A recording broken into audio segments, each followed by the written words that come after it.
ഇന്നലെ അപ്രതീക്ഷിതമായി ഉണ്ടായ വെടിക്കെട്ട് അപകടത്തിൽ 13 ജീവനുകളോളമാണ് നമുക്ക് നഷ്ടമായത്. ഇപ്പോഴും അവിടെ ഗുരുതരാവസ്ഥയിൽ ആശുപത്രിയിൽ തുടർ ചികിത്സ നടന്നുകൊണ്ടിരിക്കുകയാണ്. അതിൽ പലരും ആളുകൾ ആരൊക്കെയാണെന്ന് പോലും തിരിച്ചറിഞ്ഞിട്ടില്ല എന്നുള്ളതാണ് അതിദാരുണം. ഇപ്പോൾ ഇനിയുള്ള ഒരു സംശയം, ഇനിയിപ്പോൾ ഭരണാധികാരികളൊക്കെ കൂടി ഒരു തീരുമാനമെടുക്കാം. ഇത്തവണ തൃശ്ശൂർ പൂരം ഉണ്ടാകുമോ, അല്ലെങ്കിൽ ഈ ഒരു സ്ഫോടനത്തിൻ്റെ പശ്ചാത്തലത്തിൽ ഇത്തവണത്തെ തൃശ്ശൂർ പൂരം ചടങ്ങുകൾ മാത്രമായി പരിമിതപ്പെടുത്തിയേക്കാനുള്ള സാധ്യത കൂടിയുണ്ട്. കാരണം ഇനി കുറച്ച് ദിവസങ്ങൾ മാത്രമാണുള്ളത്. 13 പേരുടെ ജീവനാണ് കവർന്നത്. ഈ മഹാദുരന്തത്തിന് തൊട്ട് പിന്നാലെ ആഘോഷങ്ങൾ തുടരുന്നത് ഉചിതമല്ലെന്ന ഒരു പൊതുവികാരത്തെ തുടർന്നാണ് വെടിക്കെട്ട് ഉൾപ്പെടെയുള്ള പ്രധാന ആഘോഷങ്ങൾ ഒഴിവാക്കി ചടങ്ങുകൾ മാത്രമായി നടത്താനുള്ള ആലോചന നടക്കുന്നത്. ഇതുവരെയായിട്ടും ഒരു ഔദ്യോഗിക തീരുമാനം പുറത്തു വന്നിട്ടില്ല. പക്ഷേ ഈ ഒരു സാഹചര്യത്തിൽ എങ്ങനെയാണ് നമ്മുടെ ഒപ്പം തന്നെയുള്ള ആളുകളാണ് മരിച്ചു വീണിരിക്കുന്നത്. അപ്പോൾ എങ്ങനെയാണ് പൂർണ്ണമായി സന്തോഷിച്ചുകൊണ്ട് ഉത്സവം നമുക്ക് ആഘോഷിക്കാൻ സാധിക്കുക എന്നുള്ള ചോദ്യം കൂടിയാണ് ഉയരുന്നത്. പൂരത്തിൻ്റെ ആവേശമായ സാമ്പിൾ വെടിക്കെട്ടും പ്രധാന വെടിക്കെട്ടും ഇത്തവണ ഉണ്ടാകില്ല എന്ന് തന്നെയാണ് സൂചനകൾ പുറത്തു വരുന്നത്. ഏതായാലും ഉടൻ തന്നെ ഭരണാധികാരികളും ഒരു തീരുമാനമെടുക്കുമെന്ന് തന്നെ നമുക്ക് വിചാരിക്കാം. ഈ ഒരു സാഹചര്യത്തിൽ ഇന്നലെയൊക്കെ തന്നെ നമുക്കറിയാം, സോഷ്യൽ മീഡിയ തുറക്കുമ്പോഴൊക്കെ തന്നെ ഈ ഒരു ദുരന്തത്തിൻ്റെ വാർത്ത മാത്രമാണ് കാണാനുണ്ടായിരുന്നത്. ഇന്നലെ ഫേസ്ബുക്ക് സ്ക്രോൾ ചെയ്തുകൊണ്ടിരിക്കുമ്പോൾ ഒരു ഫേസ്ബുക്ക് പോസ്റ്റ് ഏറെ ശ്രദ്ധയിൽപ്പെട്ടു. ആ ഫേസ്ബുക്ക് പോസ്റ്റ് നിരവധി ആളുകളാണ് അത് ഷെയർ ചെയ്തിരിക്കുന്നത്, നിരവധി ആളുകളാണ് അതിൽ കമൻറ്റ് ചെയ്തിരിക്കുന്നത്. ഒരുപാട് ആളുകൾ പോസ്റ്റ് ലൈക്ക് ചെയ്തിരിക്കുന്നുണ്ട്. ഭാസ്കരൻ നായർ അജയൻ എന്ന് പറയുന്ന ഒരു ഫേസ്ബുക്ക് പോസ്റ്റ്, ഫേസ്ബുക്ക് ഐ ഡിയിൽ നിന്നാണ് ഈ ഒരു ഇപ്പോൾ ഉണ്ടായ ഒരു അപകടത്തിൻ്റെ പശ്ചാത്തലത്തിൽ അദ്ദേഹം ഒരു പോസ്റ്റ് പങ്കുവച്ചിരിക്കുന്നത്. അദ്ദേഹത്തിൻ്റെ പ്രൊഫൈലിൽ അദ്ദേഹം ഇന്ത്യൻ സൈനികൻ എന്ന് കൊടുത്തിട്ടുണ്ട്. തീർച്ചയായിട്ടും അദ്ദേഹം പങ്കുവച്ചിട്ടുള്ള പോസ്റ്റ്, അതിന് താഴെ കമൻറ്റ് ചെയ്തുള്ള ആളുകളും പലരും അദ്ദേഹം പറഞ്ഞിട്ടുള്ള ഒരു സംശയത്തെ പൂർണ്ണമായും പിന്തുണയ്ക്കുന്ന രീതിയിലുള്ള കമൻറ്റുകളാണ് പങ്കുവച്ചിരിക്കുന്നത്. ഏതായാലും അദ്ദേഹത്തിൻ്റെ ആ ഒരു ഫേസ്ബുക്ക് പോസ്റ്റ് അത് ശ്രദ്ധയിൽപ്പെട്ടതുകൊണ്ടാണ് ആ ഒരു ഫേസ്ബുക്ക് പോസ്റ്റ് ഒന്ന് വായിക്കാം. എൻ്റെ സംശയമാണ്, ദയവ് ചെയ്ത് തെറ്റിദ്ധരിക്കരുത്. തൃശ്ശൂർ വെടിക്കെട്ട് പുരയിലെ അപകടത്തിൽ ജീവൻ പൊലിഞ്ഞ എൻ്റെ പ്രിയ സഹോദരങ്ങൾക്ക് പ്രണാമം, ആദരാഞ്ജലികൾ. അറിഞ്ഞു കാണുമല്ലോ, തൃശ്ശൂർ മുണ്ടത്തിക്കോട് വെടിക്കെട്ട് നിർമ്മാണശാലയിലെ സ്ഫോടനത്തിൽ 13 പേർ കൊല്ലപ്പെട്ട വിവരം. കൂടാതെ 13 പേരാണ് ഇപ്പോൾ ചികിത്സയിലുള്ളത്. അവരിൽ 5 പേരുടെ നില ഗുരുതരമാണ്. ഇവർക്ക് 70% പൊള്ളലേറ്റിട്ടുണ്ട്. ഒരാൾ വെന്റിലേറ്ററിലാണ്. 40ഓളം പേരുണ്ടായിരുന്നു എന്നാണ് പ്രാഥമികമായി ലഭിച്ചിരിക്കുന്ന വിവരം. തിരുവമ്പാടിയുടെ വെടിക്കെട്ട് പുരയിലാണ് സ്ഫോടനമുണ്ടായത്. ഈ അപകടം നടക്കുന്നതിന് മുൻപ് മാധ്യമ പ്രവർത്തകർ ഇവിടം സന്ദർശിച്ചിരുന്നു കേട്ടോ. വെടിപ്പുര കത്താനായി സൾഫർ വല്ലതും അവിടെ ഇട്ടിട്ട് പോയതാണോ? ഡോക്ടർമാർ വളരെ നല്ലവരാണ്, ജീവൻ രക്ഷിക്കുന്നവരാണ്. കൂടാതെ മെഡിക്കൽ എത്തിക്സ് എന്നൊക്കെയാണ് മാസങ്ങൾക്ക് മുമ്പ് കരുതിയിരുന്നത്. എന്നാൽ ചെങ്കോട്ട സ്ഫോടനം ക്വസ്റ്റ്യൻമാർക്ക്. ആന എഴുന്നള്ളിക്കുന്ന മിക്ക ക്ഷേത്രങ്ങളിലും ആന ഇടയുന്ന സംഭവങ്ങൾ ഉണ്ടാകാറുണ്ട്. ആന ഇടയുന്നതോ അതോ ക്വസ്റ്റ്യൻമാർക്ക്.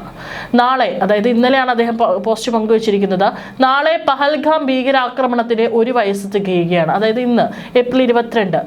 തൃശ്ശൂർ പൂരം കലക്കാൻ അല്ലെങ്കിൽ ഇല്ലാതാക്കാൻ പല ശക്തികളും ശ്രമിച്ചിട്ടുണ്ട്. സുപ്രീം കോടതിയിൽ വരെ ഹർജി നൽകി. നോക്കൂ, ഇത്രയും കാലം വെടിക്കെട്ട് നടത്തിയിരുന്നവർ, അതീവ സുരക്ഷയോടെ വെടിക്കെട്ടും വെടിമരുന്നും കൈകാര്യം ചെയ്തിരുന്നവരിൽ ഇങ്ങനെ ഒരു സുരക്ഷാ വീഴ്ച ഉണ്ടാകുമോ? ക്വസ്റ്റ്യൻമാർക്ക്. ഇത്രയും നാൾ ഇല്ലാതിരുന്ന അപകടം അമ്പലങ്ങളിൽ ഉത്സവങ്ങൾക്ക് സംഭവിക്കുന്നു. വിഷുവിനെ തൻ്റെ ചെരുപ്പ് കടയുടെ പരസ്യത്തിനായി വിഷുക്കൈ നീട്ടത്തോടൊപ്പം ചെരുപ്പും വെച്ചത് ആകസ്മികമാണോ? ഉണ്ണിക്കണ്ണൻ മന്തി തിന്നുന്ന പരസ്യം ആലപ്പുഴയിൽ മാത്രമല്ല കേരളത്തിലും കർണാടകത്തിലുമായി 13 മന്തിക്കടകളാണ് ഈ രീതിയിൽ പരസ്യം ചെയ്തത്. ഇതൊക്കെ ആകസ്മികമാണോ? പഹൽഗാമിൽ ഹിന്ദുക്കളെ മതം നോക്കി വെടിവെച്ച് കൊന്നതിന് നാളെ 1 വയസ്സ് തികയാനിരിക്കെ മാധ്യമപ്രവർത്തകർ ഈ സ്ഥലം റിപ്പോർട്ട് ചെയ്തതിനു ശേഷം ഈ അപകടം. ശ്രീകൃഷ്ണൻ മന്തി കഴിക്കുന്ന ചിത്രം പ്രസിദ്ധപ്പെടുത്തുക. VD സതീശൻ ഉൾപ്പെടെയവർ മിണ്ടാതിരിക്കുക. എന്തോ അട്ടിമറി മണക്കുന്നില്ലേ? മാധ്യമ റിപ്പോർട്ടർമാരെ അന്വേഷണ പരിധിയിൽ കൊണ്ടുവന്ന് കേസ് അന്വേഷിക്കണം. CBI അല്ലെങ്കിൽ NIA അന്വേഷണം വരണം. അപകടത്തിൽ ജീവൻ പൊലിഞ്ഞ എൻ്റെ പ്രിയ സഹോദരങ്ങൾക്ക് ഒരിക്കൽ കൂടി പ്രണാമം, ആദരാഞ്ജലികൾ. ഇത്രയും പറഞ്ഞുകൊണ്ടാണ് ഈ ഒരു ഫേസ്ബുക്ക് പോസ്റ്റ് അവസാനിക്കുന്നത്. ഇതിൽ അദ്ദേഹം ചില സംശയങ്ങൾ, ഇതിപ്പോൾ അദ്ദേഹത്തിൻ്റെ മാത്രം സംശയങ്ങളാകാം, ചില സംശയങ്ങളാണ് പങ്കുവച്ചിരിക്കുന്നത്. കാരണം കാരണം ഇന്ന് ഏപ്രിൽ 22 പഹൽഗാം ഭീകരാക്രമണം നടക്കുന്ന ദിവസം നമ്മൾ ആരും മറക്കില്ല. ആ ഒരു ദിവസത്തിൻ്റെ തലേ ദിവസം തന്നെ ഇത്തരത്തിലൊരു അപകടം നമ്മുടെ കേരളത്തിൽ സംഭവിക്കുന്നു.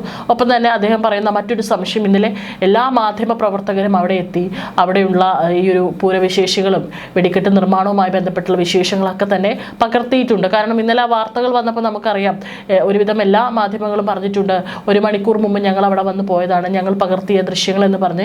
ഇപ്പോൾ മരിച്ചിട്ടുള്ള പല ആളുകളും അവിടെ വളരെ ചിരിച്ച് കളിച്ചിരുന്നു കൊണ്ട് വെടിക്കെട്ട് നിർമ്മാണത്തിൻ്റെ ജോലികൾക്കിടയിൽ അവർ മാധ്യമങ്ങളോട് സംസാരിക്കുന്നതിൻ്റെ വീഡിയോ ഇന്നലെ എല്ലാ മാധ്യമങ്ങളും ഒരുവിധം പുറത്തുവിട്ടിട്ടുണ്ട്. അപ്പോൾ അദ്ദേഹം പറയുന്നത്, ഇന്നലെ മാധ്യമപ്രവർത്തകർ അവിടെ വന്ന് അത് കഴിഞ്ഞു പോയി മണിക്കൂറുകൾ കഴിഞ്ഞാണ് ഇങ്ങനെ ഒരു അപകടം ഉണ്ടാകുന്നതെന്ന്. മാത്രമല്ല ചില വിഷയങ്ങൾ, ഈ കൃഷ്ണൻ മന്തി കഴിക്കുന്ന ഒരു ചിത്രമടക്കം വിശ്വാശംസകൾ ദിവസം അത് പങ്കുവച്ചതടക്കം വലിയ വിവാദങ്ങൾക്ക് വഴിവെച്ചിരുന്നു. ഇങ്ങനെ അദ്ദേഹം ചില സംശയങ്ങളെ കൂട്ടിയിണക്കിക്കൊണ്ടാണ് ഇപ്പോൾ നടന്നിട്ടുള്ള അപകടത്തെ കുറിച്ചിട്ട് അദ്ദേഹം ചില സംശയങ്ങൾ ഉന്നയിച്ചിട്ടുള്ളത്. ഏതായാലും ഈ ഒരു പോസ്റ്റ് ഒരുപാട് ആളുകളാണ് ആ പോസ്റ്റ് ഷെയർ ചെയ്തിട്ടുള്ളത്. മാത്രമല്ല പോസ്റ്റിൽ താഴെ വന്നിട്ടുള്ള പല കമൻറ്റുകളും എടുത്തു നോക്കുമ്പോഴും അവരൊക്കെ തന്നെ ഇത് സംശയിക്കേണ്ടിയിരിക്കുന്നു. തീർച്ചയായിട്ടും വളരെ സമഗ്രമായിട്ടുള്ള ഒരു അന്വേഷണം ഇതിൽ വേണം എന്ന് പറഞ്ഞുകൊണ്ടാണ് ഈ പോസ്റ്റ് പങ്കുവയ്ക്കുന്നത്. ഏതായാലും ഈ ഒരു പോസ്റ്റ് ശ്രദ്ധയിൽപ്പെട്ടതുകൊണ്ടാണ് ഇത് വായിച്ചിരിക്കുന്നത്. ഏതായാലും കൃത്യമായിട്ടുള്ള ഒരു അന്വേഷണം അത് തീർച്ചയായിട്ടും ഉണ്ടാകും. എന്താണ് അപകട കാരണം എന്നുള്ളത് കൃത്യമായിട്ട് അന്വേഷിച്ച് കണ്ടെത്തേണ്ടത് തന്നെയാണ്. പ്രത്യേകിച്ച് തൃശ്ശൂർ പൂരം പോലുള്ള എല്ലാ വർഷവും നടക്കുന്നതാണ്.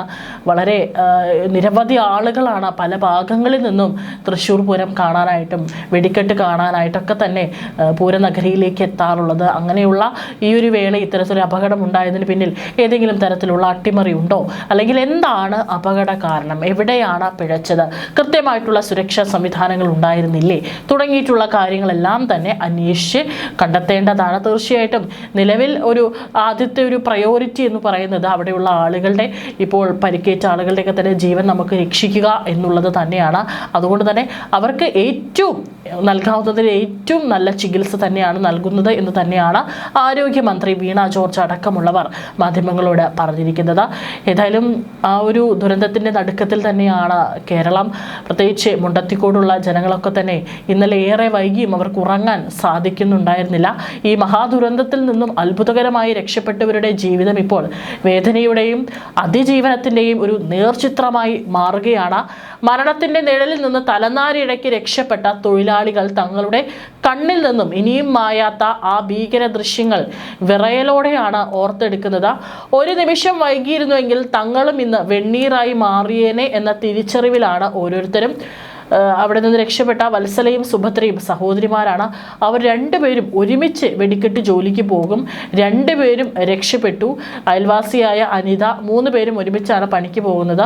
അനിതയ്ക്ക് 15% പൊള്ളലേറ്റു. ആശുപത്രിയിൽ ചികിത്സയിലാണ്. രക്ഷപ്പെട്ടത് അവർക്ക് ഇന്ന് ഞെട്ടലുള്ള ഒരു ഓർമ്മയാണ്. കാരണം ഈ സ്ഫോടനം നടക്കുമ്പോൾ ഓടി രക്ഷപ്പെടാൻ ശ്രമിക്കുന്നതിനിടെ എന്തോ ഒന്ന് വന്ന് തലയിൽ വീണതും ബോധം മറഞ്ഞതും അതിജീവിച്ചവരിൽ ഒരാൾ വിവരിക്കുന്നുണ്ട്. കൂടെയുണ്ടായിരുന്നവർ ചിന്നിച്ചിതറുന്ന കാഴ്ച കണ്ടുകൊണ്ടാണ് പലരും മുന്നോട്ട് ഓടിയത്.